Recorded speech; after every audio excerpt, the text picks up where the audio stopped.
Assalamualaikum warahmatullahi wabarakatuh. Pada pertemuan hari ini saya akan melanjutkan materi bab 1 eksponen dan logaritma. Terlebih dahulu saya akan membahas tugas 1 dan kemudian saya lanjutkan pada fungsi eksponen. Pertama, pembahasan tugas 1. Saya tidak akan membahas semuanya, tapi ini saya akan membahas beberapa soal yang sudah dikerjakan oleh kalian, tetapi masih ada beberapa kesalahan yang saya akan mencoba untuk membentukkan atau memberikan pembahasan kepada kalian. Baik, yang pertama saya akan membahas soal nomor 2. Nomor 2 saya akan membahas soal yang B. Nomor 2B. Nomor 2B. Yang B di sini B pangkat P dikali B pangkat 5 sama dengan B pangkat 9. Oke. B pangkat P dikali B pangkat 5 sama dengan B pangkat 9. Baik. Untuk penyelesaiannya,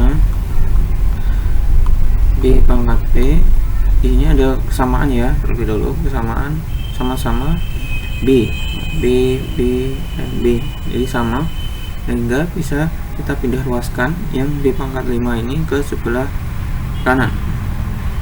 B pangkat P sama dengan B pangkat 9 per B pangkat 5. Jika sudah seperti ini, kita gunakan sifat-sifat dari eksponen.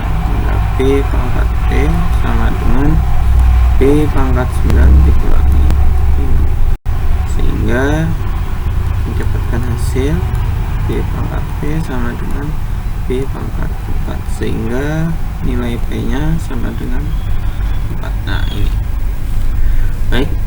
Selanjutnya saya akan membahas yang nomor 3. Nomor 3 saya akan membahas yang C. Nomor 3C saya akan selesaikan.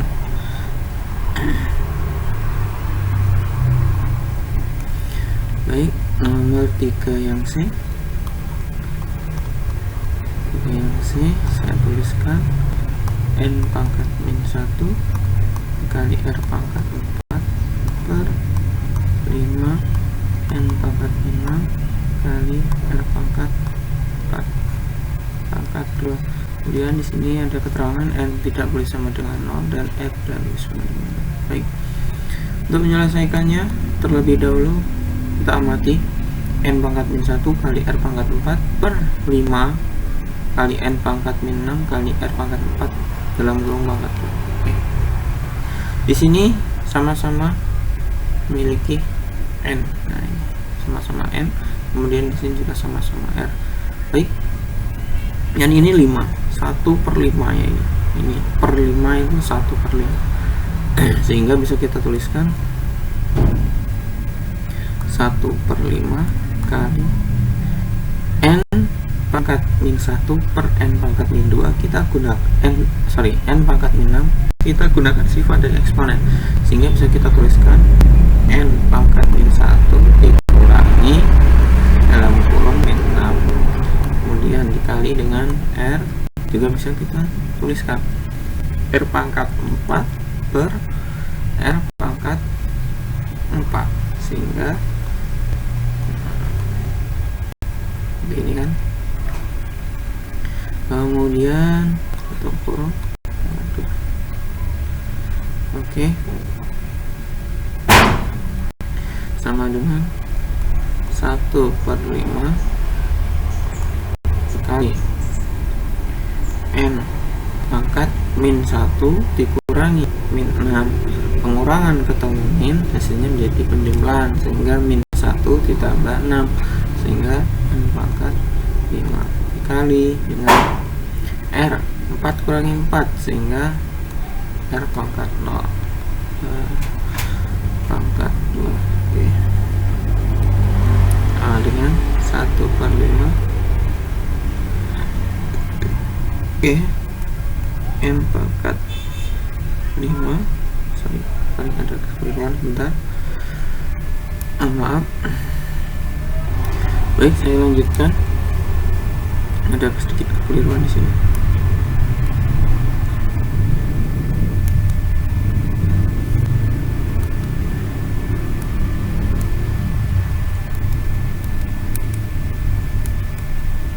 Oke. Saya lanjutkan. Oh, ini.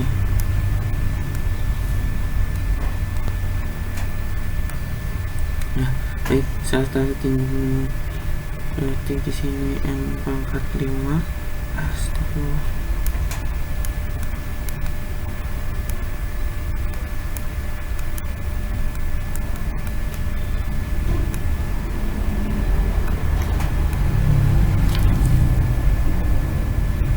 Pangkat 5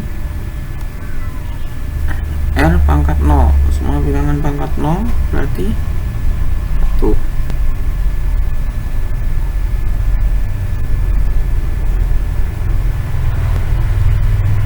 Sama dengan 1/5 kali N pangkat 5 kali 1 pangkat 2, sehingga bisa diselesaikan 1 kali N pangkat 5 kali 1, hasilnya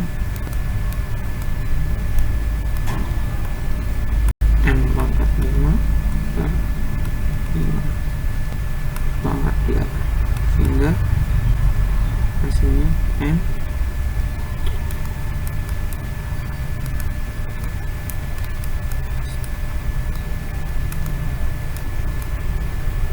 N pangkat 10 per 5 pangkat 2.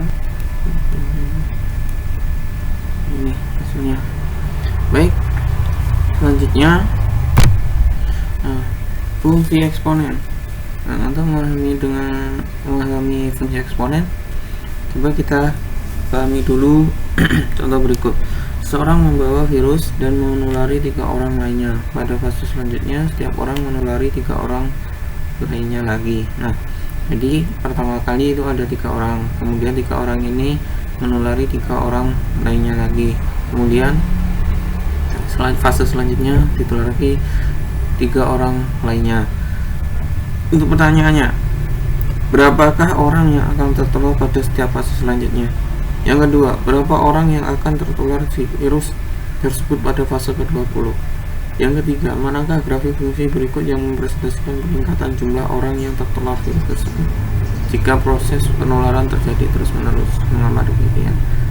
Yang keempat, fungsi apakah yang tepat menggambarkan penularan tersebut? Oke. Baik. Dari kalimat soal yang pertama tadi bisa kita pahami bahwa pada fase pertama itu 3 orang tertular dari orang pertama dan kemudian menularkan masing-masing ke 3 orang lainnya. Kemudian 3 orang tersebut menularkan lagi ke masing-masing 3 orang lainnya berikut seterusnya. Kalau kita tuliskan pada sebuah tabel seperti ini, nah tabel ini akan memudahkan. Jadi fase pertama itu adalah 3 orang ini tadi 3 orang pertama, yaitu 3 sama dengan 3 pangkat 1. Ke pangkat 1 itu 3. Kemudian fase yang kedua menularkan ke 3 orang lainnya lagi, berarti 3 kalinya lagi, sehingga didapatkan 9 orang. 9 orang yaitu 3 pangkat 2. Kemudian fase ketiga itu 27 orang. Dari mana 27 orang? Jadi setiap orangnya tadi menularkan 3 lagi, sehingga hasilnya 27 sama dengan 3 pangkat 3 dan seterusnya. Jika diamati, perhatikan di sini untuk menentukan banyak orang yang tertular virus tersebut, pola yang muncul adalah 3 pangkat X, di mana X adalah fase penyebaran virus dan Fx adalah banyaknya orang yang tertular virus tersebut, sementara X adalah fase penyebaran virus. Maka banyaknya orang yang tertular virus tersebut dapat dinyatakan dengan Fx sama dengan 3 pangkat X. Ini adalah fungsinya, fungsi eksponennya, seperti itu. Definisi eksponen, nah ini Sebuah fungsi eksponen dinyatakan dengan fx sama dengan n dikali a pangkat x, di mana a adalah bilangan pokok, a lebih dari 0, a tidak boleh sama dengan 1, n adalah bilangan real tak 0, dan x adalah sebarang bilangan real. Seperti itu. Ini ya contoh.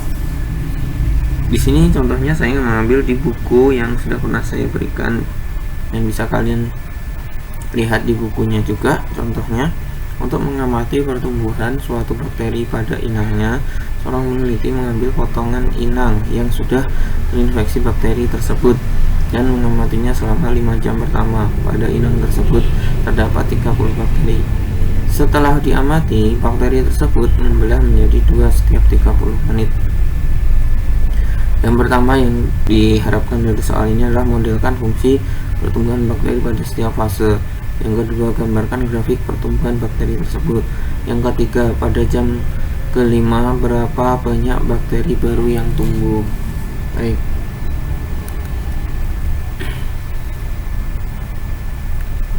Nah, saya lanjutkan di sini. Nah, ini sudah di buku yang sudah pernah saya berikan untuk contoh 3 tadi. Untuk penyelesaiannya, pada awal pengamatan, bakteri yang diamati berjumlah 30. Nah, sehingga untuk 30 menit berikutnya dapat digambarkan pertumbuhan bakterinya sebagai berikut. Misalkan X adalah fase pertumbuhan bakteri setiap 30 menit. Nah, ini lagi, coba kalian pahami ini. Mengambil potongan inang yang sudah terinfeksi bakteri tersebut, mengamatinya selama 5 jam pertama. Pada inang tersebut terdapat 30 bakteri. Setelah diamati, bakteri tersebut membelah menjadi 2 setiap 30 menit. Jadi 30 bakteri ini membelah menjadi 2 setiap 30 menit. Nah, jadi menjadi 2 setiap 30 menit. Nah, kita modelkan, kita buat seperti ini. Nah, biar memudahkan, fasenya setiap 30 menit ya. Menit pertama tadi ada 30 bakteri, kemudian 30 menit pertama tadi dikatakan, nah ini menjadi 2 setiap 30 menit. Nah, jadi 2 dari 30 menjadi 2 kalinya sehingga 60. Kemudian fase yang selanjutnya, fase kedua, setiap 30 menitnya dari 60 ini membelah jadi 2 lagi. Nah, misalnya hingga hasilnya 120. Kemudian sampai yang kelima atau jam kelima membelah menjadi 2 hingga hasilnya 960. Nah, seperti ini. Untuk X adalah fase ya. X fase ke-0 30 bakteri. Fase pertama 60. Fase kedua 60 dari mana? 2 kali 30 jadi 60. Fase kedua banyaknya bakteri 120 dari mana? Dari 2 kali 2 kali 30, atau bisa dituliskan 2 pangkat 2 kali 30 dan seterusnya seperti ini. Nah, sehingga bisa dituliskan di sini fungsinya yaitu fx sama dengan setiap 30 menit ini, setiap 30 menit setiap 30 bakteri ya, setiap 30 bakteri dikalikan 2 pangkat X, fasenya itu X ya, untuk fasenya X. Dan 30 ini adalah bakteri awalnya, bakteri awal, kemudian bertumbuh menjadi 2 setiap 30 menit, tumbuh menjadi 2 setiap fasenya ini, S-nya X, sehingga bisa dituliskan fx sama dengan 30 kali 2 pangkat X. Oke, untuk grafik fungsi eksponen pertumbuhan bakteri fx sama dengan dapat digambarkan seperti berikut. Nah, ini grafiknya. Kalau sudah dari fase 0 sampai fase ke 5 jamnya, fase 5 jamnya. Nah, ini terus ini nanti. Nah, oke. Baik. Terus jam ke-5 terjadi pada fase ke-10. Nah, jam ke-5 terjadi fase ke-10. Ingat kembali, pembelahan terjadi setiap 30 menit, sehingga F fase ke 10 sama dengan 30 kali 2 pangkat 10 sama dengan 30 kali 1024. Nah, dikalikan dengan 30 hasilnya 30.720 bakteri. Seperti itu. Nah, baik. Nah, itulah penjelasan mengenai fungsi eksponen. Untuk lebih jelasnya dan meningkatkan pemahaman kalian bisa melihat contoh selanjutnya, kemudian bisa dikerjakan latihan 1.2 pada buku yang sudah saya berikan. Di situ ada 2 soal, ya, ada 2 soal, kalian bisa kerjakan. Nah, soal ini nanti ditulis di buku tulis, kemudian difoto, kemudian diupload di Google Classroom. Oke, untuk ketentuan waktu pengumpulan nanti saya upload di Google Classroom. Terima kasih, mohon maaf jika ada salah kata. Wassalamualaikum warahmatullahi wabarakatuh.